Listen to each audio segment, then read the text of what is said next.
आपने वो जो रील वायरल हुई थी, जी मैम, काफी वाली। प्रेमानंद महाराज जी ने एक स्टेटमेंट दिया टेस्ट ड्राइव वाला, उसके बाद अनिरुद्ध आचार्य जी ने भी स्टेटमेंट दिया। मतलब टेस्ट ड्राइव कर लेनी चाहिए। जी हाँ मैडम, इसको गिरी कहते हैं, चाहे आप कुछ भी मानो। जेनजी में कुछ ऐसी पॉपुलेशन खास तौर पे ऐसी है जी, वो अपनी बातों को लेकर के बहुत सेट हैं। नहीं मैम, बातों को लेकर तो सेट होना चाहिए। हम ये काम इससे बियॉन्ड द लिमिट हम नहीं कर सकते, वर्क प्रेशर नहीं झेल सकते। जैन जी मैडम, बाद में पता चला हम भी जैन जी में आते हैं। मेरे भाई ने बताया मुझे तो कि भाई तू भी जैन जी में आती। मैंने कहा मैं कैसे जैन जी में आती हूँ, मैं तो जैन जी के बेल्ट बजा के आई हूँ वहाँ पे।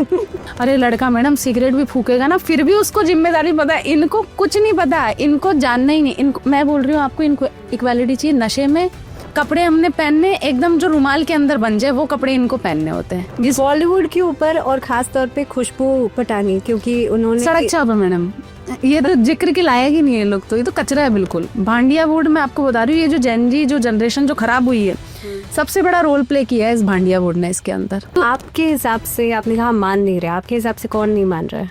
सेक्युलर लोग, सेक्युलर लिबरांडो है, वो नहीं मान रहे, जो भाईचारे की रस्में निभाते फिर रहे। अच्छा। और जो भाईचारे की रस्में निभा रहे हैं, उन्हीं के सेक्युलरिज्म के कारण अपनी लड़कियां कुकर में उबलती नजर आती है। गांधी जी को फादर ऑफ द नेशन का नहीं मैम, कैसे father of the nation? But ये कहा जाता है ना, ये राष्ट्रपिता का नाम इनको दिया कैसे? राष्ट्रपिता है वो, बिल्कुल है, मैं खुद कह रही हूँ है, लेकिन वो पाकिस्तान का राष्ट्रपिता है। सुभाष चंद्र बोस को कोई बेटा नहीं मानता। लेकिन ये नाम तो सुभाष चंद्र बोस ने ही दिया था महात्मा गांधी को। अपन को गलत इतिहास पढ़ाया गया, इस कमियां है मैडम। बाबर को बाप बताया गया, बाबर को बताया गया मान राजा, अकबर से बड़ा कोई शहनशाह नहीं। और वो शाहजहां सुअर था जिसने अपनी 13वीं औलाद से ब्याह कर लिया था, अपनी लुगाई के मरते ही उसको बता दिया गया जी भैया प्यार की निशानी। अरे प्यार की निशानी वो है तो हमारी मैया सीता और हमारे प्रभु राम जी कौन है? कम्युनिटी को बदनाम, पूरी जाति को बदनाम। सही बात है मैडम, सिर्फ मुसलमान ही आतंकवादी नहीं होता है, लेकिन हर आतंकवादी हमेशा मुसलमान ही क्यों होता है?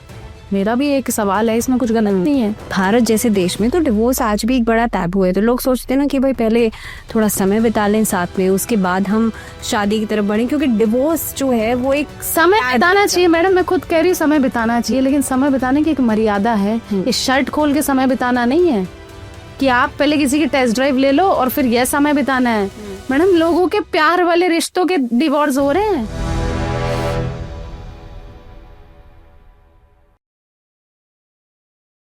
तो टाइम्स मंत्रा के साथ जुड़े रहिए। आप चैनल को सब्सक्राइब कीजिए, वीडियोस को लाइक कीजिए, बेल आइकन को प्रेस करना मत भूलेगा। मेरे साथ आज स्टूडियो में है रिद्धिमा शर्मा, जो कि राष्ट्रवादी कहूँ, सनातनी कहूँ, शायद इनका परिचय या इनका इंट्रोडक्शन मैं नहीं दूंगी, खुद ही देंगी। आपने वो जो रील वायरल हुई थी, जी मैम, काफी वाली। कौन सी वाली? आप पूछ भी रहे हो कौन सी वाली? प्रेमानंद महाराज जी ने एक स्टेटमेंट दिया टेस्ट ड्राइव वाला, उसके बाद अनिरुद्ध आचार्य जी ने भी स्टेटमेंट दिया 25 साल की लड़की 4 जगह मुंह मारती है। आपकी रील बहुत वायरल हुई उसके बाद। सबसे पहले तो वो एपिसोड क्या था, वहां से शुरुआत कर लेते, क्योंकि गुड क्वेश्चन। सीपी का वो एपिसोड था, वहीं से शुरू करते। जी मैम, एक्चुअली सीपी का वो एपिसोड था बिल्कुल। तो वहाँ पर जो लड़की थी जिसने एक्चुअली ये इंटरव्यू लिया है, तो वो एक्चुअली दोस्त ही है मेरी हमेशा। अच्छा। तो उसके चैनल पे मैंने, हालांकि और भी वीडियोस वगैरह हैं मेरे, उन्होंने स्टार्टिंग भी की थी, वो मेरे वीडियोस के साथ की थी। उन्होंने कहा कि बहन अच्छा बोलते हो, बोलो। मैं कि चलो ठीक है, हम तो बोलने के लिए उतारू रहते, बुला लो। तो वहाँ पर क्या हुआ, एक्चुअली मेरा उस दिन था नहीं कुछ भी डिबेट वगैरह का। मैं वहाँ पर बस सीपी ऐसे ही गई थी, मैं मेरी दोस्तों वगैरह से मिलने और कॉफ़ी वगैरह पीने। अब वहाँ पर ना मैं कॉफ़ी पीने जा रही होती हूँ, तो पीछे से एक आवाज़ आती है, मेरा नाम पल्लवी शर्मा। तो उसने बोला कि प्रेमानंद जी ने जो बात बोली उस पे क्या। एक्चुअली क्या, हिंदूवादी लड़की थी तो मैंने इसलिए थोड़ा ध्यान से सुना, बाकी तो और इधर लीम क्लीम सलीम हो, हमें फर्क ही नहीं पड़ता उनके कोई भी हो। तो उसने बोला कि टेस्ट ड्राइव कर लेनी चाहिए, इसमें कुछ गलत नहीं है। मैंने मेरी दोस्त को कहा, मैंने कहा एक काम कर, इसको क्या है कि मैं तुझे वायरल कर दूँ और तू ना, तेरी आवाज रिकॉर्ड नहीं हुई। तो दोस्त ने वायरल वाली बात तो उसने नहीं की उसको, उसने कहा कि आपकी आवाज रिकॉर्ड नहीं हुई, आप बोले अच्छा, तो अब एक बारी फिर बात करो। आपने ट्रिक कर दिया। हाँ। तो वो बोलती है फिर ठीक है। तो मैं क्या उधर पीछे खड़ी थी, मैं फिर एकदम से आई, तो मैंने देखा कुछ तो मतलब सुधार होगा, बंदी में थोड़ा डर होगा, उसमें डर ही नहीं है।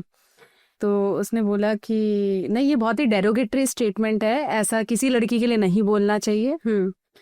और मैंने कहा मैडम क्या मतलब आपका, मतलब टेस्ट ड्राइव कर लेनी चाहिए? जी हाँ।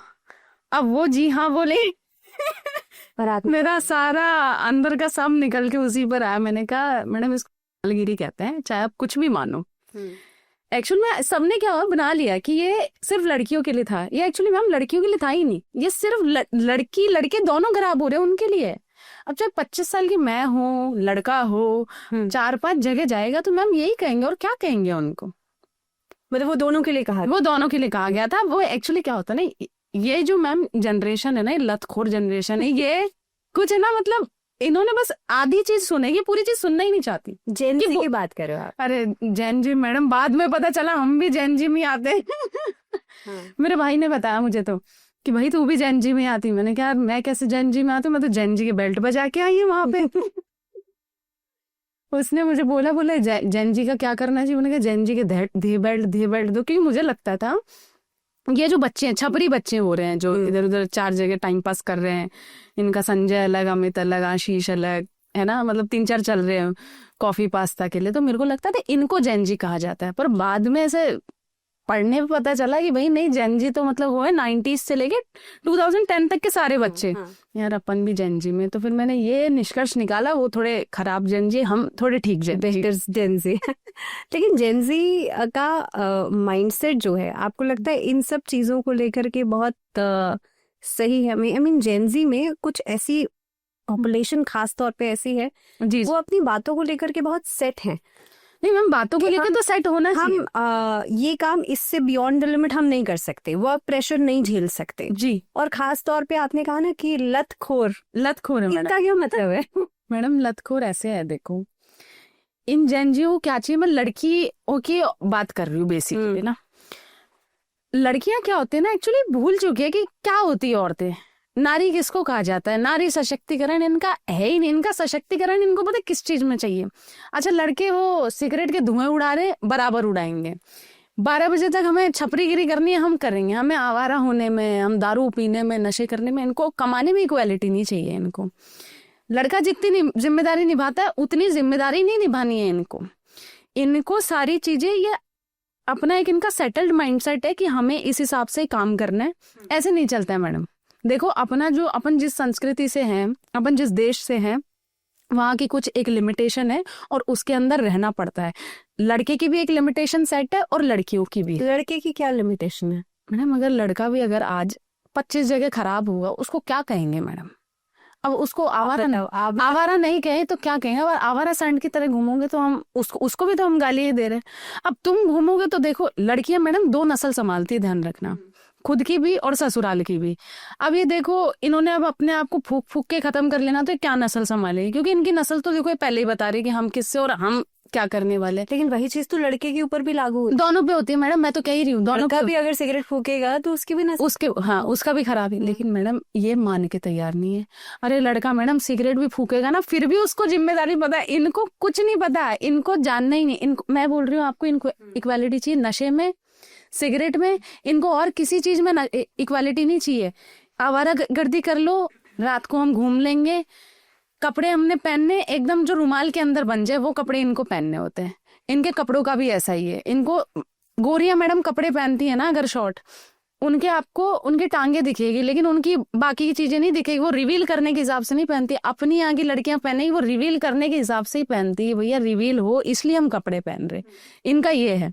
बॉलीवुड के ऊपर और खास तौर पे खुशबू पटानी, क्योंकि उन्होंने सड़क छापा मैडम, ये तो जिक्र के लायक ही नहीं है लोग, तो ये तो कचरा है बिल्कुल। भांडिया बोर्ड मैं आपको बता रही हूँ, ये जो जेन जी जो जनरेशन जो खराब हुई है, सबसे बड़ा रोल प्ले किया है इस भांडिया बोर्ड ने इसके अंदर। क्योंकि ये जो भांडिया बोर्ड है ना, ये देख लो आप, इसमें दिखाया जाएगा कि जी एक वो पिक्चर आई थी उसकी, तृप्ति करके ऐसे कोई एक्ट्रेस है, मैं आपको बताऊं, उसमें बताया कि भाई 2 बॉयफ्रेंड थे और वो सेम टाइम पे दोनों से प्रेग्नेंट हो गई। मैडम आप इस चीज से आप मतलब आप दे रहे हो जनता को, क्या सर्व कर रहे हो? मैं आपको बोल रही हूँ, ये गंदगी नहीं है तो क्या है? इनको अपना आइडल अगर कोई बनाएगा, जो खुशबू पटानी उसकी बहन है दिशा पटानी, उस पे ध्यान नहीं रहता इसका। ये प्रेमानंद जी पे उबल के आई, अनिरुद्धाचार्य जी पे उबल के आई, क्यों भाई? तुम कौन होते हो? साधु संत है वो, इतनी तपस्या की है उन्होंने, इतना ज्ञान है। तुम्हें क्या ज्ञान है? तुम्हें नशों का ज्ञान है, तुम्हें कहीं का ज्ञान नहीं है। तुम्हें इस भांडिया वुड का ज्ञान है। ये भांडिया वुड थोड़ी चलाएगा हमारी संस्कृति, हमारा देश यह नहीं चला सकता। तो उनको ज्ञान है, अपने ज्ञान के बिहाफ पे बोला उन्होंने, कुछ गलत नहीं कहा। मैम पहले ये हुआ करता था, जैसे अपनी मम्मियों के टाइम पे हम देखें तो उस टाइम पे ये हुआ करता था कि जो पिताजी ने डिसाइड कर लिया वो हो गया, चलो कोई दिक्कत नहीं, आपने अपनी मर्जी से डिसाइड करा, उसमें भी दिक्कत नहीं, एक जगह तो टिको। एक आपकी कमिटमेंट होती है, प्यार का मतलब कमिटमेंट होती है, रिश्ते का मतलब कमिटमेंट होती है। इनकी कहीं कोई कमिटमेंट नहीं है, इनकी अपने माँ बाप के साथ भी कमिटमेंट नहीं है, ये ऐसी हैं। इसलिए मैं इनके खिलाफ रहती हूँ, मेरा और कोई रीजन नहीं है, मैं भी उन्हीं के अंदर हूँ। हिंदू राष्ट्र क्या है? हिंदुओं का राष्ट्र है मैडम, मान नहीं रहे आप, बस मेरी यही दिक्कत है सबसे। हिंदुस्तान का मतलब क्या? हिंदुओं का स्थान, तो ये हिंदू राष्ट्र ही है, और क्या है? मुगलों का स्थान थोड़ी है ये। मुगलों के स्थान तो देखो बाहर है, यहाँ तो है नहीं। अब वो कोई ऐसे अपने बिना बात के मन गढ़ंत कोई भी सपने देखे, उन सपनों से क्या होता है? हिंदू आपके हिसाब से, आपने कहा मान नहीं रहे, आपके हिसाब से कौन नहीं मान रहा है? सेक्युलर लोग, सेक्युलर लिबरांडो है, वो नहीं मान रहे, जो भाईचारे की रस्में निभाते फिर रहे। अच्छा। और जो भाईचारे की रस्में निभा रहे हैं, उन्हीं के सेक्युलरिज्म के कारण अपनी लड़कियां कुकर में उबलती नजर आती है। बस इसी सेक्युलरिज्म का यही नतीजा मिलता रहता है अपन को। इसलिए मेरा इस भाईचारे में कोई भरोसा नहीं। श्रद्धा वालकर की बात करो आप। श्रद्धा वालकर, अरे मैडम बहुत सारे केस है, आप अभी आज का पेपर खोल लो, उसमें 2-3 न्यूज आपको मिल ही जाएगी। ये तो डेली का है, अभी कोई बड़ी चीज नहीं। श्रद्धा तो कई श्रद्धाएं हो गई अब तो, एक श्रद्धा नहीं रही है। तो लव जिहाद प्यार से हटकर है? नहीं, जिहाद का एक्चुअली मतलब मैडम देखो, जो इस्लाम के हिसाब से होता है, जिहाद का मतलब होता है अपनी बुराइयों का अंत करना। लेकिन भारत में मुसलमानों ने बुराइयों का अंत करने का ये मतलब जान लिया है कि जितने भी गैर मुसलमान हैं उनका अंत करोगे तो ही मतलब ये इस्लाम हमारा होगा, इस्लाम का परचम बुलंद होगा। और जिहाद का मतलब यही, वो अपन को बुराई मानते हैं। गजवाए हिंद वाली जो उनकी सोच है वो बिल्कुल सत्य है। कोई भाईचारे में उनका बिलीव नहीं है, कोई उनका यह मतलब नहीं है कि इस्लाम के हिसाब से अपने अंदर की बुराई माननी, नहीं, आप उनके लिए बुराई और वो आपको खत्म करना चाहते हैं, बस यही बुराई है उनकी। लव जिहाद में खासतौर पे लड़कियों की साइड से तो यही कहा जाता है ना कि जब तो मैं उनको छपरी कहती हूँ, और क्या कहूँ मैं? प्यार है, लेकिन वो तो पूरी तरह से ट्रस्ट कर रही हैं, प्यार कर रही हैं, तो ऐसे में वो कहाँ गलत है? अगर धोखा मिल रहा है तो सामने से मिल रहा है। ऐसे तो हिंदू लड़के भी कई ऐसे हैं जो धोखा दे के मार देते हैं। बिल्कुल बिल्कुल मैम, गलत जो गलत है वो गलत है, उस पर गलत बोलना भी चाहिए। लेकिन मैं आपको बोल रही हूँ, आप मेरे को कल 2 केस ऐसे बताना जिसमें किसी हिंदू लड़के ने किसी मुस्लिम खातून को कुकर के अंदर उबाल के फेंक दिया हो, या उसको काट के फेंक दिया हो, या वो सूटकेस के अंदर मिली हो, या उसके हाथ पे से अगर अल्लाह लिखा हुआ है तो उसको तेजाब से उसने धो दिया। ऐसा एक भी केस मुझे बता दो आप। ऐसा नहीं होगा। ऐसी जो गंदी मानसिकता है वो खाली कौम के अंदर आती है और कहीं नहीं आती है वो। ठीक है, यहाँ पे गांधी जी से आपको बड़ी परेशानी है। गांधी बहुत बड़ी समस्या है और उसको समस्या मानने में हमें बिल्कुल कोई दिक्कत नहीं, और सबको माननी चाहिए। अगर वो समस्या बहुत पहले से लड़ गई होती तो शायद देश का इतना सत्यानाश नहीं होता। जो हमारे देश के खंड खंड हुए उसके लिए गांधी जिम्मेदार है। ऐसा क्यों? ऐसा क्यों? पाकिस्तान का जन्मदाता कौन है? यही गांधी परिवार है। बांग्लादेश का जन्मदाता कौन है? बंगाल के अंदर हिंदुओं का जेनोसाइड हुआ था, उसके कौन है? यही तो है। यही गांधी तो था जिसने यह कहा था, अगर हिंदू औरतों पर कोई भी गंदी नजर डाले या कोई भी मुगल उनको हाथ लगाए तो उनको आत्महत्या करके मर जाना चाहिए। क्यों मर जाना चाहिए? तेरे पे तो सारे मतलब चीजें थी ना, तो कहता सारी चीजें चेंज कर सकते थे। सर मैम, जिनके पास गद्दी होती है ना, उनसे बड़ा कोई राजा नहीं है, और उन्हीं के हाथ में सब कुछ है। जो गद्दी पर बैठे हैं, जो तुम्हारा काम है डिसीजन लेना, तुम डिसीजन लेने की बजाय तुम ये सड़ी हुई भाईचारे की बातें कर रहे हो। अच्छा, भाईचारे की बातें गांधी ने करी कि वो मंदिर के अंदर कुरान पढ़ता था, कभी मस्जिद के अंदर गीता पढ़ने की हिम्मत तो नहीं करी। क्यों नहीं करी? क्योंकि पता है अगर मस्जिद के अंदर गीता पढ़ने की हिम्मत कर दी तो मस्जिद वाले सबसे पहले इसी को उड़ाएंगे, इसलिए नहीं करता था वो। ये भाईचारा मैडम, सेक्युलरिज्म का मतलब ये है, आप मेरे धर्म की इज्जत करो, मैं आपके धर्म की इज्जत करूंगी, लेकिन आप अपने धर्म के नाम पे मेरे धर्म के लोगों का कत्लेआम करोगे कि हाँ इससे मेरे धर्म में यह चीज लिखी हुई है, तो मैम मैं इस चीज को देखो सच नहीं मानती, और ना ही मेरा इस सड़े हुए भाईचारे पे कोई भरोसा है। गांधी जी को फादर ऑफ द नेशन का नहीं नहीं मैम, कैसे फादर ऑफ द नेशन? नहीं, बट ये कहा जाता है ना, ये राष्ट्रपिता का नाम इनको दिया कैसे? राष्ट्रपिता है वो, बिल्कुल है, मैं खुद कह रही हूँ है, लेकिन वो पाकिस्तान का राष्ट्रपिता है, पाकिस्तान के जन्मदाता है Mahatma Gandhi, and he is not my Mahatma. Madam, इस देश के बेटे हो सकते हैं, इस देश का कोई बाप नहीं हो सकता है। यह देश गांधी से पहले से है, कम से कम अरबों खरबों सालों से है ये देश। गांधी अरबों खरबों सालों से थोड़ी है। गांधी कब से है? तो गांधी कैसे इस देश का बाप हो गया? मैडम, गांधी किसी भी कीमत पे इस देश का बाप नहीं है। अच्छा, इस देश के बेटे हो सकते हैं, पर मैं उसको बेटा भी मान के राजी नहीं हूँ। मैडम, चंद्रशेखर आजाद थे, उनको बेटा नहीं मान रहे आप। सुभाष चंद्र बोस को कोई बेटा नहीं मानते। लेकिन ये नाम तो सुभाष चंद्र बोस ने ही दिया था महात्मा गांधी को, फादर ऑफ द नेशन। पता नहीं मैडम कैसे दे दिया। देखो, उस टाइम पे बहुत सारी चीजें क्या हुई है, अपन को गलत इतिहास पढ़ाया गया, इसको अपन को मान लेना चाहिए, ठीक है? क्योंकि अपन ने तो इतिहास में मुगल को वो माना है कि भाई Mughal was a great leader, Mughal और ये बाबर था, यही सबका बाप था, ये कोई क्रूर शासक नहीं था, ये तो बहुत अच्छा शासक था। लेकिन अब जाके पता चल रहा है कि इसने तो अरबों मंदिर तोड़े। तो मैडम, इतिहास में तो देखो बहुत छेड़खानी हुई है। सुभाष चंद्र बोस जी जो थे मैडम, उन पे तो 14 सीटें आई थी, एक सीट थी चाचा नेहरू के पास, लेकिन उसको बना दिया था ना प्रधानमंत्री। क्यों बना दिया था उसको? तो मैडम, ये गांधी परिवार तो ये तो करता है, गाला मेली इसकी तो आदत रही है, इसीलिए तो मैं इसको सड़ा हुआ खानदान कहती हूँ। सबसे ज्यादा अगर इस देश को कोई सबसे बड़ा दुर्भाग्य है तो वो ये है कि गांधी परिवार यहाँ पर रहा। उसी के कारण इस देश में इतना सत्यानाश हुआ, इतना हिंदुओं का कत्लेआम हुआ, इतनी हिंदू औरतों के साथ बर्बरता हुई, इतने जेनोसाइड हुए, ये पाकिस्तान अलग हुआ, ये बांग्लादेश एक हिस्सा बना। यही रीजन है मैम। ये जिस कौम का भला करने चले हैं ना, मैं आपको बता दूं, वो कौम ऐसी है कि आपके पास आई, आपके चरणों में गिर जाएगी, पहले मुझे शरण दो। आपने शरण दे दी तो थोड़े दिन बाद अपने हक मांगेगी, और तीसरा स्टेप उनका ये होता है कि आज मुझे आप एक अलग हिस्सा दे दो। ये होता है, पहले भी हुआ है, पाकिस्तान के वक्त भी, बांग्ला के वक्त भी, और अभी रिसेंटली कल ही एक न्यूज चैनल पे एक लड़के ने स्टेटमेंट दी थी कि हम यहाँ पर घुट रहे हैं, हमें यहाँ पे घुटन होती है, हमें एक भारत का अलग टुकड़ा दे दो।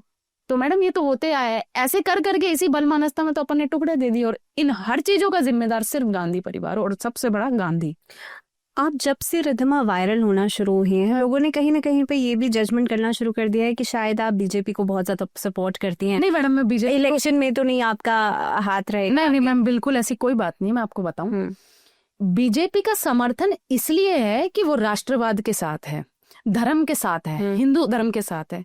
तो मैडम, जो हिंदू धर्म के साथ रहेगा, जो राष्ट्रवाद की नीति के साथ रहेगा, हम उसके साथ हैं।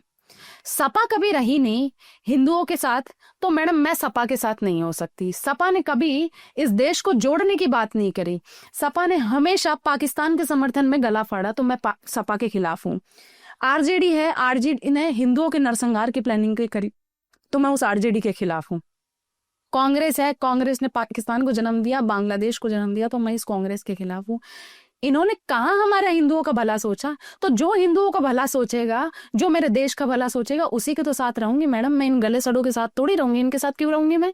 जो मेरे धर्म का कत्लेआम कराते हो, अगर मैं उनके साथ रहूं ना मैडम, तो मेरे से बड़ा कोई नीच नहीं होगा, मैं आपको बता। लेकिन लोग तो ये भी कहते हैं रिद्धिमा की भगवा ओढ़ के या सनातन की आड़ में बीजेपी वो वोट बैंक इकट्ठा करती है। वोट बैंक क्यों मैडम? वोट बैंक कहाँ इकट्ठा कर रहा है? राम मंदिर को देखने के लिए लोगों की नस्लें खत्म हो गई, कुनबे के कुनबे खत्म हो चुके हैं, वो कार सेवक वो मर गए, 500 वर्षों से भी ज्यादा का इंतजार खत्म हुआ है। किसने करा? वो बीजेपी ने करा ना, और कोई पार्टी ने तो नहीं करा। क्यों नहीं करा? कर देती है और कोई पार्टी। कांग्रेस गाने गाती है, हम कर देते, ये कर देते, वो। अरे यही सड़ी हुई कांग्रेस पार्टी है मैडम, इसने 24 वकील लगाए थे कि राम मंदिर ना बने, तो वो ऐसे स्टेटमेंट देती है कि भगवा ओढ़ के वोट बैंक इकट्ठा कर रहे। तो मतलब यह सच है कि कांग्रेस भी हरी चद्दर ओढ़ के हर जगह जहां पर ब्रेकर दिखते हैं वहां पे हरी चद्दर डाल देती है कि ये जमीन मेरी है। तो इसका मतलब यह हो गया कि वो मुस्लिम वोट बैंक इकट्ठा कर रहे हैं। इसका मतलब तो यह भी हुआ ना, कोई दिक्कत नहीं अगर बीजेपी ऐसा कर रही तो हम बीजेपी के साथ हैं और हमें बोलने में बिल्कुल शर्म नहीं है। कांग्रेस को आप कैसे देखते हो? कांग्रेस में क्या आपको लगता है? नीच पार्टी एकदम से, जिसका जो एकदम से देशद्रोही, बिल्कुल इसमें कुछ शर्म नहीं है बोलने में, और चाहे इस पर कुछ भी हो हमें फर्क नहीं पड़ता, देशद्रोही पार्टी है कांग्रेस। ठीक है। ध्रुव राठी से भी आपके काफी, अरे मैडम ये तो क्या तालमेल नहीं बनती है? तालमेल कैसे बनेगी मैडम? पाकिस्तान के समर्थन में जो वीडियो बनाए, बीफ के समर्थन में जो वीडियो बना है, कहते बीफ तो प्रोटीन वाली चीज है। बोलता है कि पहलगाम जैसा कोई कांड था, उसमें हिंदुओं से पूछा ही नहीं गया जी कलमा पढ़ो नहीं तो तुम्हें गोली से उड़ा देंगे। कसाब के समर्थन में जो बात करे, जो केजरीवाल को अपना बाप मान ले, जो कहते एक पे एक दारू फ्री देना ठीक है, इससे हमारा पता नहीं क्या क्या होता है, जो कांग्रेस के सपोर्ट में खाली वीडियो बनाता है। मैडम कभी बंगाल के अंदर अभी रिसेंटली की बात है, मैं आपको बताऊं, मुर्शिदाबाद में हिंदुओं का बहुत नरसंहार हुआ वहां पे। अभी वेस्ट बंगाल में बहुत हिंदुओं के साथ बहुत बर्बरता हुई। अच्छा। एक तो वो जगह थी और मुझे एक जगह का नाम याद नहीं आ रहा दूसरी का, मुर्शिदाबाद के अलावा, मतलब बहुत टाइम से वहां पे चल रहा था। मुर्शिदाबाद के मुझे कुछ इंसिडेंट याद है, मैंने मतलब आप अगर सर्च करेंगे आपको मिल भी जाएंगे। तो वहां पर औरतों के साथ ऐसा हुआ कि मुस्लिम लोग और टीएमसी के कुछ नेता, टीएमसी के वो मुस्लिम नेता ही थे, मैं आपको बताऊं, हुमायूं कबीर जैसे, जो अभी बाबरी बनाने के सपने देख रहे हैं, वही नेता थे जो हिंदुओं की औरतों को बाहर खींचकर लेकर गए घर के बाहर। वो बाहर नहीं गई तो उनके साथ घर में ही उनका रेप हुआ, उनके घर के सारे पानी के कनेक्शन काट दिए गए और उनके कपड़ों को जला दिया गया। कैसी नीचता थी, इस पर ध्रुव राठी नहीं भौंकता? क्यों नहीं भौंकता? किसान आंदोलन पर बोलेगा, लेकिन वो किसान जब कर्नाटका के अंदर इस राहुल गांधी की, जहां पर वो सरकार है, जहां पर कांग्रेस पार्टी, वहां पर वो किसान आत्महत्या कर लेते हैं, वहां पर दलितों के गांव जला दिए जाते हैं, तब यह नहीं बोलता। क्यों? वो किसान नहीं है या सिर्फ इधर के किसान थे? खालिस्तान का मैडम जो समर्थक हो और जो देशद्रोह का समर्थक हो, वो सड़ा हुआ सुअर है हमारे लिए। और यह बात मैं तो कहती हूँ ध्रुव राठी तक पहुंचाओ, अगर आप पहुंचा सकते हो तो ठीक है। मैंने तो उससे एक सवाल करा था, दिया ही नहीं सुअर ने जवाब। पर उसने तो आपकी वीडियो को कोट करके उसने मेरे वीडियो को कोट करके कहा है कि गोबर का सेवन सेहत के लिए हानिकारक है। मैडम वो जो खेती होती है ना जितनी भी, उसके अंदर गोबर की ही खाद डलती है। इस अनपढ़ को यह नहीं पता, इसके जो फैक्ट होते हैं एक्चुअली क्या होता है, ये एडिटिंग कर देता है ऐसी, लोगों को लगता है असली, अरे जी ध्रुव राठी हमारा बाप है, हम तो इसी की नस्ल के हैं। एडिटिंग से तो मैडम पता नहीं कौन क्या से क्या बन जाता है, एडिटिंग से कुछ नहीं होता। आप चीजों पे वाकई में बात करो। मैंने तो उससे सवाल करते उस पर तो जवाब ही नहीं दिया। खून बहने पे क्या कहा था मैंने, उस पे नहीं कहा गया। क्योंकि मैडम देखो, खून बहने से बहुत ज्यादा प्रदूषण हो रहा है। बकरे बेचारे जब काटे जाते हैं उस पे नहीं बोलता है। ईद पे भी उतना ही ज्ञान आना चाहिए, क्यों नहीं आना चाहिए? ध्रुव राठी ने तो मेरे वीडियो में मैडम कॉपीराइट मारा हुआ है, मैं क्या बात करूं उसकी, वो तो इतना डरता। अब बताओ, अब हमारे जैसे क्रिएटरों से अगर ध्रुव राठी डर रहा है तो भैया चलो, हमने कुछ नहीं, कम से कम यह तो कमाया ही है। कोई बात नहीं, उसकी नजर में हम बदनाम है, कोई बात नहीं, बदनामी ही हमारी कामयाबी है। और बताओ रिद्धिमा, आप अलग अलग मुद्दों पे बात करते हो और खासतौर पे राष्ट्रवाद पे आपकी अच्छी खासी पकड़ है जी। ऐसे में जेन ज़ी की बात कर लेते हैं, क्योंकि ये डिजिटल एज का जमाना है, हर किसी के पास इतनी अप्रोच है कि फोन उठाया, और आप भी एक कंटेंट क्रिएटर ही हो। जी जी। जेन ज़ी के ऊपर कितना असर है सोशल मीडिया का? जेन जी के ऊपर मैडम असर है सोशल मीडिया का, लेकिन जेन जी के ऊपर असर पता है किन का है? जो देशद्रोह की बातें करते हो, जो एक वो शार्जिल इमाम करके जो सुअर है उसकी बात करते हो, जो असम को भारत का हिस्सा नहीं मानते, उनका असर है जेन जी के ऊपर, है ना? जो बुरहान मानी को अपना बाप मान बैठे हो, इन चीजों का असर है इस जेन जी के ऊपर। इस जेन जी के ऊपर हिंदू धर्म से दूरी का असर है इस जेन जी के ऊपर। मैडम सबसे बड़ा रीजन है परिवार से दूरी है। परिवार इनको टाइम नहीं देता, परिवार इनको दिखाई नहीं रहा है कि तुम किस धर्म से हो, तुम्हारी क्या संस्कृति है, कौन तुम्हारे पूर्वज थे। महाराणा प्रताप के बारे में मैडम कभी नहीं पढ़ाते। क्यों? घर वाले क्यों नहीं पढ़ाते? चलो अपनी किताबों में तो अपने मतलब धर्म का हनन बहुत ज्यादा हुआ है। महाराणा प्रताप को मैडम आप पढ़ोगे, घास की रोटियां खाई उस आदमी ने, क्यों खाई थी? मैं कह रही हूँ मैडम, जितने मेरे लिए आज राम पूजनीय है ना, उतने ही मेरे लिए महाराणा प्रताप पूजनीय है। लोगों को मतलब लोग कहते होंगे कि भैया ये कुछ जातिवाद वगैरह, नहीं, मैं सिर्फ धर्मवाद की बात करती हूँ। महाराणा प्रताप मेरे लिए मेरे भगवान बराबर हैं। क्यों? क्योंकि आज जो हमारे मंदिर सुरक्षित है वो उन्हीं के कारण सुरक्षित है। छत्रपति शिवाजी महाराज उनके कारण सुरक्षित है। इनको पढ़ना चाहिए इन जैनजियों को, ना कि इन बुरहान मानी जैसे आतंकवादियों को, कसाब जैसे आतंकवादियों को, या फिर शार्जिल इमाम जैसे आतंकवादियों को। 2020 में मैडम क्या हुआ था? शाहीन बाग के नाम पे जब दंगे भड़काए गए थे तो केजरीवाल की सरकार थी, इसने सारी चीजें तक नहीं आने दी। अभी एक दिल्ली 2020 पिक्चर आई है, उसको पता नहीं क्यों उस पिक्चर को इतनी जगह काफी सारी स्टेट में तो उसको लगने भी नहीं दिया गया। लेकिन मैं ये चीज कहूंगी हर जैन जी से, अगर तुम्हारे पे पैसे की कमी तुम मुझे मैसेज करो, मैं जरूर से दूंगी तुम्हें, पैसा भी प्रोवाइड करूंगी, लेकिन उस पिक्चर को जरूर से देखो।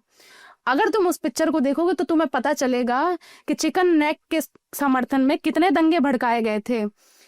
शाहीन बाग के चक्कर में जो दंगे भड़के थे मैडम, हिंदू औरतों के चौराहे पर रेप करे इन्होंने, हिंदुओं के घरों को जला दिया, हिंदू आदमी जहां दिखे उनको काट दिया उन्होंने, ये काम करे इन्होंने। अभी ये तो रिसेंट की बात है मैडम, 5 साल पहले की, और ये झूठ नहीं है ये सारी चीजें।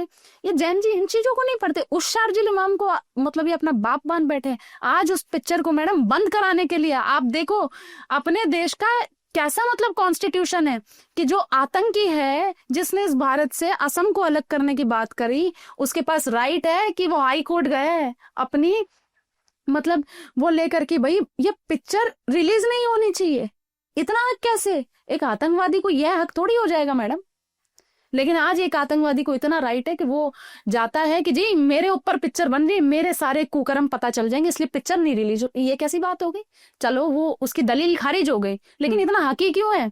मैं तो भारत सरकार से भी कहूंगी जो ऐसे आतंकवादी उनको सरेआम चौराहे के बीच में उनको गोली मार दीजिए, ठीक रहेगा। लेकिन रितिमा क्या ये सरकार का फेलियर नहीं है? क्योंकि आपने कहा ना कि जो गद्दी पे है, हाँ जाहिर सी बात है बिल्कुल मेरे हाथ में है, बिल्कुल उन्हीं के हाथ में, और मैडम उनको करना चाहिए। हाँ, तो ये मोदी सरकार को बिल्कुल करना चाहिए। और मैं माननीय प्रधानमंत्री नरेंद्र मोदी जी से जरूर निवेदन करूंगी कि उनको ऐसा करना चाहिए। जितने भी आतंकवादी है, अभी जो दिल्ली ब्लास्ट में जो आतंकवादी पकड़े जा रहे हैं उनको आप गोली मारिए, चाहे वो औरत हो आदमी, उससे फर्क नहीं पड़ता। आतंकवादी आतंकवादी है मैडम। अगर हमारे धर्म से होता ना, हम खुल के कहते जी गोली मारो, आपसे नहीं मारी जाती, हमें राइट दो, हम मार देंगे, हमें दिक्कत नहीं है।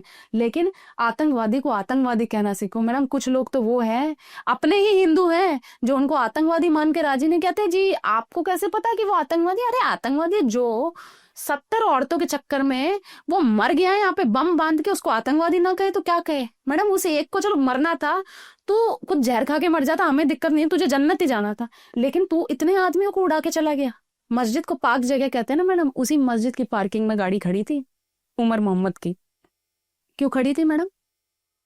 मस्जिद पाक जगह नहीं है। अगर ऐसी मस्जिद में जहां पर आतंकी रहते हो, जहां की पार्किंग में से गाड़ी निकलने के बाद 3 मिनट बाद ब्लास्ट हो जाते हो, तो वो पाक जगह नहीं है, वहां पर हैवानियत भरी जा रही है। मैं आपको बता दूं, ये चीजें इनको बोलने मैडम कोई शर्म नहीं आनी चाहिए किसी को। मैं तो कहती हूँ हर जैन जी को हमारे जैसा होना चाहिए, तभी देश सुधरेगा। शार्जिल इमाम को अपना बाप बना के थोड़ी देश को सुधार दोगे तुम। तो रिद्धिमा शर्मा का ये वाला जो एक एंगल है, ये कैसे आया? क्योंकि आप राष्ट्रवाद की बात करती हैं, आप पॉलिटिकल एंगल को बहुत अच्छे से समझती हैं। ये वाला ये मोटिवेशन आया कहाँ से? जन्म से ही? या इस तरीके का अग्रेशन में कहूंगी कहाँ से आता है? मैडम हम राजस्थान से हैं, आपको बताऊं, जयपुर राजस्थान से हूँ मैं। राजस्थान वो भूमि है, अगर आज राजस्थान नहीं होता तो भारतवर्ष कब का ही गजवा हिंद में तब्दील हो गया होता। अगर आज राजस्थान नहीं होता तो शायद आप और मैं सकीना या फातिमा होते। मैं आपको बताऊं तो हम उस भूमि से है, तो हमारे अंदर तो ये खून के अंदर है देशभक्ति, ये राष्ट्रवाद हमारे अंदर तो आया ही आया है। क्योंकि हम महाराणा प्रताप को पूजते हैं, हम उनको अपना आइडल मानते हैं, उनको सलमान को थोड़ी मानते हैं। अब देखो सोफे बैठ के मैडम सल्लू मियां की पिक्चरें देखूं तो देखो क्या ही होगा। राष्ट्रवादी तो मैं बनने से रही, हाँ पाकिस्तान की भक्त जरूर बन जाऊंगी। तो मैंने छत्रपति शिवाजी महाराज को देखा, मैंने हमारे महाराणा प्रताप जी को देखा, इसलिए मैं ऐसी राष्ट्रवादी हूँ। माँ पद्मावती उनको मानती हूँ मैं अपनी आइडल।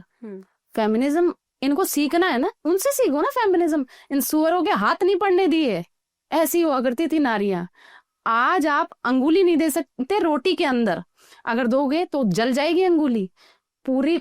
इतनी सुंदर थी वो, इतनी सुंदर थी कि मैडम मैं इतनी सफेदी में यहाँ पे किसी चीज से कंपेयर नहीं कर सकती। शीशे की तरह जो सुंदर, जिसको देखने के लिए उस हरामखोर ने, खिलजी ने इतने कांड कर दिए। जब उसको पता चला कि हाँ अब अपनी रूह पे चीज आएगी, अब अपने शरीर पे ये लोग धब्बा लगाने में, उन्होंने आग के अंदर झोंक दिया अपने आप को, लेकिन इन सुअरों के हाथ नहीं पड़ने दिए। कभी कोई यह नहीं सोचता कि उन्होंने जौहर ही क्यों किया, जहर खा के क्यों नहीं मरी। जौहर करने का मैडम रीजन ये था कि एक ही कौम है जिसके अंदर डेड बॉडी के साथ भी पाक रस्म निभाई जाती है। इनके कारण हम उनको अपना आइडल मानते हैं मैडम, तो हम तो राष्ट्रवादी होंगे। कौन होगा नहीं राष्ट्रवादी? ये सड़े हुए सुअर थोड़ी मुझे बाबर को अपना बाप मान रहे हैं, औरंगजेब की कब्रों पे जाके फूल चढ़ा रहे हैं। ये तैमूर बाबर की औलादे नहीं है मैडम। हम महाराणा प्रताप को मानते हैं अपना आइडल, तो इसलिए हम तो राष्ट्रवादी होने ही होने, और होना भी चाहिए। मैं तो कहती हूँ सबको पढ़ना चाहिए। और भारत सरकार को एनसीईआरटी में से या फिर कोई भी बोर्ड की जो किताबें हैं, 10th 12th जितनी भी किताबें हैं इतिहास से रिलेटेड, या स्कूल में जो थोड़ा बहुत इतिहास पढ़ाया जाता है सोशल साइंस के अंदर, उसके अंदर जो तैमूर है, ये बाबर हो गया, औरंगजेब हो गया, खिलजी हो गया, मोहम्मद गौरी हो गया, अकबर हो गया, इनको क्रूर शासक, इनको बताना चाहिए कि इन्होंने कितने मंदिर फोड़े थे, कितनी औरतों के साथ इन्होंने बर्बरता की थी। हरम के अंदर मैडम कोई सकीना फातिमा नहीं थी, वो आप और मैं ही थे। आपको बता दूं, मैं अपनी ही माता बहनें थी उसके अंदर। तो इनके बारे में वाकई में पढ़ाना चाहिए किताबों के अंदर कि हाँ ये वो सुअर थे कि जिन्होंने इतनी बर्बरता की थी। हमारे महाराणा प्रताप का मैडम इतना सा पैराग्राफ देते थे ये लोग, मैंने खुद ने पढ़ी है 10th 12th की किताबें, उसके अंदर इतना सा पैराग्राफ है महाराणा प्रताप। अरे महाराणा प्रताप पे मैडम लिखो ना, तो मैं कहती हूँ आपको पूरी लाइब्रेरी भर दोगे तब भी कम पड़ जाएगी। इतना कठिन जीवन रहा उनका। उन्होंने कोई सिर्फ अपनी जात के लिए लड़ाई नहीं करी, उन्होंने इस पूरे धर्म के लिए लड़ाई लड़ी थी। तो इसलिए मैं उनको मानती हूँ और मैंने उनको पढ़ा है। मैंने बाबर तुगलक को नहीं पढ़ा।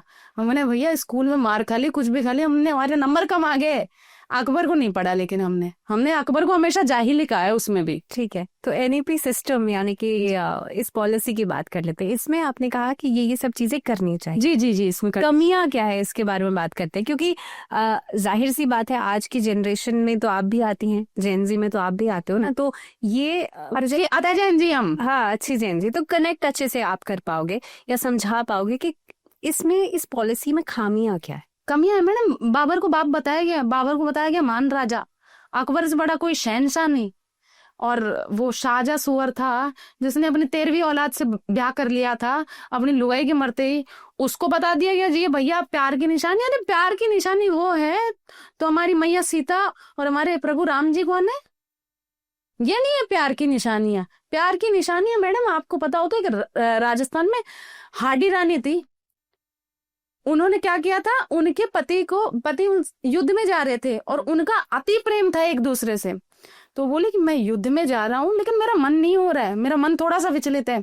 उन्होंने अपना शीश काट के दे दिया उनको। प्रेम ये है या प्रेम ये है कि अपनी 13वीं संतान से प्यार कर लो। तो ये खामियां हैं, इनको सुधारना, इनको बताओ। ये भैया हवसी थे, ये लोग सिर्फ आतंकी मानसिकता के थे, ये हिंदू औरतों को हरम में नचाते थे, ये सिर्फ भारत के अंदर इस्लाम फैलाने आए, बाकी ये कोई अच्छे शासक नहीं थे, क्रूर शासक थे। ये खामियां है इसके अंदर। महाराणा प्रताप को पढ़ाओ, छत्रपति शिवाजी महाराज को पढ़ाओ, राणा सांगाजी को पढ़ाओ, राणा कुंभा को पढ़ाओ, हमारे संभाजी महाराज, बाजीराव पेशवा जी, इनको पढ़ाओ। ये कोई पढ़ने लायक चीज नहीं है। रानी कर्णावती, लक्ष्मीबाई, इनको पढ़ाना चाहिए। ये कोई सड़े हुए, और गांधी परिवार के बारे में सबसे ज्यादा पढ़ा है कि सड़ा हुआ परिवार सबसे ज्यादा देश की बर्बादी करके गया है। ठीक है, धर्म रिद्धिमा शर्मा की नजरों में कैसे जस्टिफाई किया जाना चाहिए, क्योंकि धर्म का सेग्रीगेशन आज से नहीं बल्कि बहुत सालों पहले से होता आ रहा है ना, कि धर्म के नाम पे, जाति के नाम पे सेग्रीगेट किया जाता है। जाति के नाम पे मैडम मैं आपको बताऊं, कुछ लोग हैं जिन्होंने जाति का सड़ा हुआ कचरा खा रखा है, मैं आपको बताऊं, और इसी जातिवाद के कारण ये जो सड़े हुए मुगल है ये हमारा फायदा उठा जाते हैं, मैं आपको बताऊं। बाकी जातिवाद की बात तो मैडम, जो प्रभु श्री राम जी थे, शबरी के जूठे बेर खाए थे उन्होंने, क्यों खाए थे? जो हमारे परम पूजनीय वाल्मीकि महाराज जी हैं, उनकी लिखी हुई तो रामायण पढ़ते हैं आप और मैं, किसकी पढ़ रहे हैं? तो जातिवाद तो नहीं था। जो हमारे महाराणा प्रताप के जो पिताजी थे, राणा उदय सिंह जी, उनको बचाने वाली कौन थी? पन्नादाई थी ना। पन्नादाई कौन थी? राजपूतनी थी, फिर भी अपने बेटे का बलिदान दे दिया था। जब पता चला कि आज हमारे महल पर हमला होगा, तो राणा उदय सिंह जी जहां पर सोते थे वहां पर उन्होंने अपने बच्चे को सुला दिया था। जिन्होंने अपनी औलाद का बलिदान कर दिया हो तो उनसे मैं जातिवाद रखूंगी? नहीं मैडम, मेरा जातिवाद से कोई मतलब नहीं है। ठीक है जी। रिद्धिमा, मैं अपने पहले वाले सवालों पे फिर से आऊंगी क्योंकि हमने वहीं से शुरू जी मैडम आया। और आप का ये वाला एंगल मुझे बड़ा ट्विस्टी और ट्रिकी लगता है। आपके नजरिए में आज के डेट में लड़कियों को किस तरीके से अपना, खास तौर पे किस तरीके से अपनी जीवन शैली को आगे बढ़ाना चाहिए? अपनी जीवन शैली को देखो मैडम, आप सबसे पहले जिनसे ज्ञान ले रहे हो तो वो देखिए कि वो ज्ञान ठीक है आपके लिए। उस ज्ञान में किसकी प्रशंसा ज्यादा है? उस ज्ञान में कहीं क्रूर शासकों की प्रशंसा तो नहीं है। उस ज्ञान के अंदर आपको आपके धर्म से भटकाया तो नहीं जा रहा है। तो जो आप ज्ञान ले रहे हैं उस पे अपने को सबसे ज्यादा ध्यान देना चाहिए, चाहे लड़की हो या लड़का हो। मैं आपको बताऊं, तभी ये जो जेन जी है, ये जो यंगस्टर है, तभी सुधरेंगे। मैं आपको बताऊं, नहीं तो और कोई रीजन। लेकिन ये वाला यंगस्टर तो वो वाला है ना, गेट रेडी विद मी वाला, मैं उसकी बात कर रही हूँ। मैं उस कंटेंट क्रिएशन की बात कर रही हूँ कि गेट रेडी विद मी, और फिर वो कहाँ कहाँ से शुरुआत होती है। अरे मैडम, मैं आपको बताऊं, अभी मैं परसों एक रील देख रही थी। मैं आपको बताऊं, आप ये चीज बोल रही हो, मैं इस पे एक छोटा सा एग्जांपल दूं। परसों एक रील देख रही थी मैं, तो मैंने उस लड़की को आज से 3 साल पहले भी देखा था। मैं उसका नाम नहीं बताऊंगी, नहीं करनी चाहिए आइडेंटिटी डिस्क्लोज। तो उसका मैंने 3 साल पहले भी देखा था। मैंने वो फुल कपड़ों में वीडियो वगैरह बनाया करती थी, थोड़ा सा धार्मिक जी, भाई हम तो कृष्ण भक्त हैं, हम वीडियो वगैरह बनाते हैं, डांस वगैरह कर रहे हैं, राधा रानी का मतलब हमने नाम लिखवाया मुंह पे। लेकिन मैडम अभी उसको, कल मैंने उस लड़की को देखा, उसकी रील देखी, तो मैडम उसके तो मैं कपड़े आपको शायद बता भी नहीं सकती हूँ, उन कपड़ों को मैं एलिब्रेट ही नहीं कर सकती। तो मैडम इसमें यह रहा कि एक वो ना, एक माइंडसेट बन गया कि जितने ज्यादा कपड़े उतारोगे उतने ज्यादा वायरल होंगे। तो ये जेन जी तो इन चीजों को अपना रहे हैं ना। आप जो बोल रहे हो ना, गेट रेडी विथ मी, ये देख रहे हैं, अच्छा कपड़े उतारे, इंस्टेंट भैया पैसे थोड़े और उतार दो, ऐसे कर करके मैडम ये नंगे होते जा रहे हैं। यही इनका कंटेंट। मैं तो कहती हूँ कंटेंट क्रिएशन करना चाहिए, सबको बनना चाहिए कंटेंट क्रिएटर, अच्छी चीज है। लेकिन आप अपने धर्म को प्रमोट करो, अपनी पढ़ाई को प्रमोट करो, आपके पास जो ज्ञान हो उसको प्रमोट करो, उसको आगे बढ़ाओ। ये मत करो ये फालतू की चीजें, इनमें कोई सार नहीं है। नंगे होके तो देखो मैडम, नंगे होके पैसे तो कमा लोगे, डॉलर आ जाएंगे, लेकिन जो बदनामी साथ में आएगी ना, वो नहीं सोच सकते हैं आप। हमने मैडम कुछ धन कमाया नहीं कमाया, हमारे तो अकाउंट भी नहीं टिकते। मैं आपको बताऊं, अब तक कोई 3-4 अकाउंट शहीद हो गए। फेसबुक पे, इंस्टा पे, यूट्यूब तो साला पता नहीं हमारा दुश्मन ही हुआ बैठा है। यूट्यूब पे तो हमारे वीडियो दूसरों के अकाउंट पे बहुत चल रहे हैं। मेरे अकाउंट पे मेरे को तो कॉपीराइट इतने मिल जाते हैं अकाउंट खोलते ही, फिर वो बेचारा 5वें-6ठे दिन बंद हो जाता है क्योंकि लोगों के साथ कॉन्ट्रोवर्सी बस ऐसे यही। तो वो आता है कि जी कम्युनिटी गाइडलाइन लग गई आप पे, तो आप तो हेट स्पीच दे रहे हो। तो हमारे साथ तो मैडम ये चीजें होती है। हमने धन कमाया नहीं कमाया मैडम, लेकिन हमने लोगों का प्रेम जरूर कमाया, हमने लोग कमाए, मैं आपको बता। तो लेकिन आपको लगता है कि रिद्धिमा शर्मा हेट स्पीच देती है? हेट स्पीच मैडम, सच्चाई तो देखो, बोलो वो कड़वी होती है सच्चाई, कोई दिक्कत नहीं, हम देते हैं हेट स्पीच, हम मान रहे। ठीक है। हाँ, आप खास तौर पे अनिरुद्ध आचार्य को भी सपोर्ट करती हैं। जी, आपको लगता है कि सिर्फ कुछ हिस्सा, कुछ वर्ग को अगर छोड़ दिया जाए तो सभी को ऐसे जनरलाइज कर देना ठीक है? क्योंकि हर तरह के लोग सबको सुनने आते हैं। उन्होंने एक पूरे तबके को वो कर दिया ना कि 25 साल की लड़की 4 जगह मुंह। नहीं मैडम, 25 साल की लड़की नहीं, 25 साल की तो मैं भी, मेरी सेम एज है, 25 की एज है, ऐसी दिक्कत नहीं है मैम। देखो खाली उठकर हो आए जो गलत थे, तो देखो जहां पर घाव पे नमक छिड़का ना, वो घाव वाले क्यों उठ के आ रहे? बिना घाव वाले तो उठ के नहीं आए। आप नहीं आए, मैं नहीं आई, ये दीदी है नहीं है, क्यों नहीं आई? वही क्यों उठ कर आए? मैं आपको बताऊं, जो भांडिया उठ के लोग थे वही क्यों उठ के आए हैं? ये जो सड़े हुए जेन जी ही क्यों उठ के आए, जो मतलब कपड़े खोलने की खाली वीडियो बनाते, क्यों उठ के आए? ये मैडम इसलिए उठ कर आए क्योंकि इनका काम धंधा कर दिया उन्होंने फ्लॉप। बाबा ने कहा कि भैया 25 साल की लड़की है, वो 4 जगह मुंह मारती है। उन्होंने अब उनका जो कुछ वर्ड था ना, वो कुछ वर्ड हटा दिया गया। कुछ लड़कियां, वो कुछ को हटा के, वो रीले भी ना मतलब बदमाश लोग हैं, वायरल। हाँ, वो कुछ को हटा के बस वो 25 साल की लड़कियां, उसको पूरा वीडियो देखो, उसमें वो कुछ 25 साल की लड़कियां 4 जगह मुंह मारती, ये थी वो वीडियो। ठीक है। झांगुर बाबा कौन? भाई नमक हराम, गद्दार, सड़ा हुआ कीड़ा और धर्म के नाम पे लोगों को कटवाने वाला आदमी। जहाँ भी करवाए थे उन्होंने मैडम। आपका नाम क्या हो मैडम? भावना शर्मा। भावना शर्मा। मेरा नाम है रिद्धिमा शर्मा। मैडम आपका नाम? आभा गुप्ता। रेटे लगाई थी मैडम उन्होंने, ब्राह्मण की लड़की के 20 लाख, राजपूतों की लड़कियों के 19 लाख। मैडम गुप्ता है, बनिए हैं वैश्य समाज से, 18 लाख पैसे लगाए थे उन्होंने, अपनी रेटे लगाई थी। अब मैडम आज कोई अपनी रेटे लगा दे, उस आदमी को नीच कहेंगे या नहीं कहेंगे? क्या कहेंगे अपन? अपनी हिंदू लड़कियों को इतना कन्वर्ट करवाया है, लड़कों को टास्क देता था कि तेरा टास्क है कि 4 लड़कियों को जाकर आज तूने कन्वर्ट करना है, तुझे पैसे दूंगा मैं 10 लाख। यह हिंदू लड़की अगर ब्राह्मण समुदाय की कर देगा तो सबसे बढ़िया है, क्योंकि ब्राह्मण को अगर उसने कन्वर्ट किया मैडम, पूरी नस्ल खराब है। ब्राह्मण कौन है? वो हर व्यक्ति ब्राह्मण है। मैं आपको बताऊं, खैर मैं इसमें जातिवाद की बात नहीं करूंगा, अगर जातिवाद के नाम पे बांट ही दिया है तो ब्राह्मण को अगर कन्वर्ट कर दिया तो मैडम आपने तो पूरा का पूरा कुनबा ही खराब कर दिया हिंदुओं का। ब्राह्मण ही तो होता है जो ज्ञान देता है, और कौन देता है ज्ञान? क्षत्रिय को ज्ञान देगा कौन देगा? ब्राह्मण देगा ना। बढ़िया को ज्ञान देगा कौन देगा? ब्राह्मण देगा ना। जाट को ज्ञान देगा कौन देगा? ब्राह्मण देगा ना। पूजा करवाते कौन है? ब्राह्मण करवाते। अगर दाह संस्कार होगा कौन करवाते? ब्राह्मण करवाते। विवाह जन्म कौन करवाते? ब्राह्मण करवाते ना। तो मैडम जब आपने एक ब्राह्मण को कन्वर्ट कर दिया तो आपने तो पूरी नस्ल का सौदा कर दिया ना। ये वो सड़ा हुआ झांगुर था, इसने हिंदू लड़कियों की तस्करी करी है। अरब में बेचता था ये लड़कियों को, काफी सारी लड़कियों को इसने बेचा, काफी सारी लड़कियों को धर्म के नाम पे कटवाया, काफी सारी लड़कियों का सरेआम बलात्कार करवाया। और मैडम इस धर्म की आड़ में इसने 1000 करोड़ से ऊपर की प्रॉपर्टी बना ली। क्यों? वो तो भाई मौलाना था, वो तो पाक रस्में निभाता था, वो तो खुदा का बंदा है, नेक बंदा। तो नेक बंदा ये कौन सी ईमानदारी निभा रहा है? ये ईमान वाला मुसलमान नहीं है मैडम, ये एक नीच किस्म का आदमी है, जिहादी मानसिकता, गंदी मानसिकता का आदमी था ये जो झांगुर है। झांगुर ने हमारी हिंदू औरतों का कन्वर्शन करवाया बड़े लेवल पे, बाहर बेची है इसने लड़कियां, तस्करी करी है इसने औरतों की, लड़कियों के रेट लगा दिए इसने मैडम। जो आज कुछ हमारे दलित भाई है, कुछ जाटव भाई है, जो आज इन मुगलों की तरफदारी कर रहे हैं ना, जाटवों की लड़कियों के 11 लाख रुपए लगाए थे उन्होंने, 11 लाख रुपए लगाए थे। और सबसे ज्यादा कन्वर्ट होने वाली जाटवों की लड़कियां हैं। क्यों? क्या हिंदुओं में लड़के मर गए?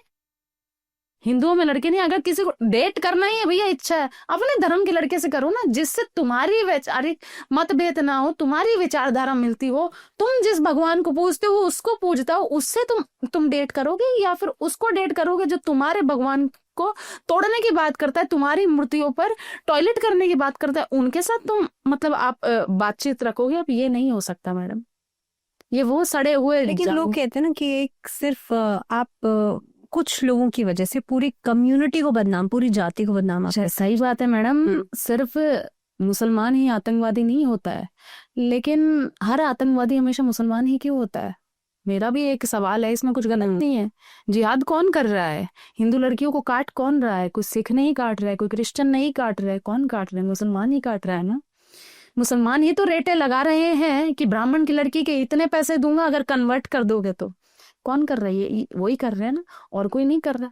कभी हिंदू ने तो नहीं कहा कि किसी मुस्लिम को कन्वर्ट कर दो, हम तुम्हें 25 लाख रुपए देंगे, नहीं कहा हमने तो। हम तो किसी कन्वर्जन की बात नहीं करते। एक ही कौम हमेशा मैडम कन्वर्जन की बात क्यों करती है? इस्लाम फैलाने की बात क्यों करती है? अगर इस्लाम में अच्छाई होगी तो लोग खुद कन्वर्ट होंगे ना। आप सीरियल बना दीजिए इस्लाम पे, कुरान पे, हमें दिक्कत नहीं है। हमें भी तो पता चले कि क्या अच्छाइयां हैं, क्योंकि हम जैसे कुकर्म देख रहे हैं, हम जैसे कांड देख रहे हैं, हमें तो सिर्फ बुराई नजर आ रही है, हमें कोई अच्छाई नजर नहीं आ रही। खैर ऐसे में एक्स मुस्लिम आजकल बहुत हैं जी, जी, जो कि अलग अलग जगह जाके इंटरव्यूज भी देते हैं। आपने टेस्ट ड्राइव की बात की थी शुरुआत में, टेस्ट ड्राइव का मतलब क्या है? मैडम टेस्ट ड्राइव में देखो, हमें तो मतलब ये पता है कि गाड़ियों की टेस्ट ड्राइव होती है, इंसान की तो कोई इंसान हो, तुम कोई वस्तु थोड़ी हो मैडम। जो टेस्ट ड्राइव में जो गाड़ियां होती है ना, वो गाड़ियां कभी बिकती नहीं है, वो गाड़ियां सिर्फ टेस्ट ड्राइव के लिए होती है। तो मतलब आप वो गाड़ी बन चुके हो जिसको कभी नहीं कोई खरीदेगा, जिसके साथ कभी कोई नहीं रहेगा, जिसको सिर्फ ड्राइव करके छोड़ दिया जाएगा। ये बात बड़ी डीप है, पर ये मान लेनी चाहिए लोगों को, क्योंकि टेस्ट ड्राइव का समर्थन जो कर रहे हैं उसकी पूरी परिभाषा तो यही है ना कि मतलब आप हमें ड्राइव कीजिए, आपको अगर पसंद आता है तो जी खरीदिएगा, वरना नहीं खरीदिएगा। पर आप नहीं खरीदे जाओगे, तब भी आपका एक सब्स्टिट्यूट होगा, वो खरीदा जाएगा। तो मैडम इसमें क्या खुद की बदनामी है या मेरी है? मेरी तो नहीं, मैंने तो ऐसी सड़क छाप चीज का मैंने तो समर्थन नहीं किया, जिसने किया उसकी बदनामी हुई ना। और लिव इन रिलेशनशिप से उससे भी परेशान। लिव इन रिलेशन में तो टेस्ट ड्राइव का वो कनेक्शन है। मतलब बोलिए वो है ना, वो कौन से सरफ का ऐड है, वो कहते हैं जी पहले इस्तेमाल करे फिर विश्वास करे, तो वो हो गया ना। लेकिन रिद्धिमा आज के टाइम में, क्योंकि डिवोर्स एक भारत जैसे देश में तो डिवोर्स आज भी एक बड़ा टैबू है, तो लोग सोचते हैं ना कि भाई पहले थोड़ा समय बिता लें साथ में, उसके बाद हम शादी की तरफ बढ़ें, क्योंकि डिवोर्स जो है वो एक समय बिताना चाहिए। मैडम मैं खुद कह रही हूँ समय बिताना चाहिए, लेकिन समय बिताने की एक मर्यादा है। ये शर्ट खोल के समय बिताना नहीं है कि आप पहले किसी की टेस्ट ड्राइव ले लो और फिर यह समय बिताना है। मैडम लोगों के प्यार वाले रिश्तों के डिवोर्स हो रहे हैं। ये जिस प्यार के लिए इनका दम घुटता था, उसी प्यार से करोड़ों रुपए की एलिमनी मांगती है। ये वही प्यार है ना। लेकिन अभी हाल फिलहाल में अगर आपने निकी का केस सुना हो, जो ग्रेटर नोएडा में उसे जिंदा जला दिया, हाँ, जिंदा जला दिया। है ना, वो एक ऐसी कम्युनिटी जहाँ पे लड़की लगातार टॉर्चर झेल रही थी, मार पिटाई भी उसके साथ होती थी, उसके बाद उसे एट लास्ट क्योंकि माँ बाप ने नहीं सुनी तो जिंदा जला दिया गया। गलत वो था, कैसे देखिए? ये बहुत गलत था मैडम। ये कोई भी अगर ऐसा करता तो ये हैवानियत है। आप कोई नहीं होते हो किसी को जलाने वाला, आप पे क्या हक है? आपने उसे पैदा किया, आप कौन होते हो? मैडम ये मारना काटना ही तो कोई मतलब का ही नहीं है। और शायद उसे दहेज के नाम पर ही जलाया गया था। तो मैडम दहेज तो एक बहुत ही बड़ी कुप्रथा है पूरे हिंदू समाज की, और मैं कहूंगी मुसलमानों में भी अगर है तो ये कुप्रथा है। दहेज नाम की कोई बीमारी नहीं होनी चाहिए। अगर कोई माँ बाप अपनी कन्या आपको दे रहे हैं तो आपको जिंदगी भर नतमस्तक होके उनके सामने रहना चाहिए और नजरें उठनी नहीं चाहिए आपकी शर्म से। आप में ऐसी कैसी काबिलियत हो कि आपको कोई अपनी औलाद दे दे? आप कौन हो भाई? कौन हो? उनके कोई कुनबे से क्यों नहीं? एक चलो ठीक है, एक वो है चीज, ब्याह है, लड़की करना पड़ता है, शादियां होती है। लड़कियों के अंदर उसके बाद भी ये डर है ना कि भाई लड़का कैसा निकलेगा, क्योंकि ये हिंदू समाज नहीं, ये भारत में एक बहुत बड़ी प्रॉब्लम है। बहुत बड़ी प्रॉब्लम है madam. Dowry is a problem. हाँ, अगर आप देखोगे तो मतलब मैं कहूंगी dowry is a major problem. तो वो प्रॉब्लम है ये, क्योंकि ऐसी क्या काबिलियत है तुम में भैया? तुम चाहे सरकारी नौकर हो, तुम कोई भी हो, तुम तो मैं कह रही हूँ तुम तो प्रधानमंत्री हो, तुम्हें अपनी औलाद कोई क्यों दे? मैडम आज कोई बकरी का बच्चा नहीं दे पाता है किसी को, वो आपको अपनी औलाद दे रहे, तो आपको तो शुक्रगुजार रहना चाहिए जीवन भर, आके शर्म से उठनी नहीं चाहिए।